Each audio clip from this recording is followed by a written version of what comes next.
નમસ્કાર, શો ટાઈમમાં આપનું સ્વાગત છે। ભાવનગરના ગીતા ચોક વિસ્તારમાં જાહેર રોડ પાસે પ્લાસ્ટિકની થેલીમાં પશુ માંસના ટુકડા ફેંકી દેવામાં આવતા સ્થાનિક રહીશોમાં રોષની લાગણી ફેલાઈ છે।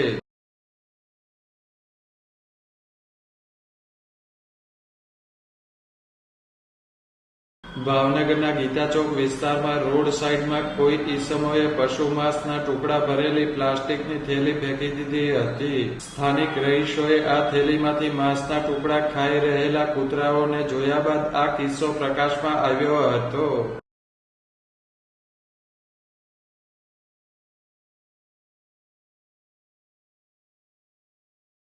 જાહેરમાં નોનવેજનો એંઠવાડ ફેંકવાની ઘટનાના પગલે સ્થાનિક લોકોમાં રોષ જોવા મળ્યો હતો।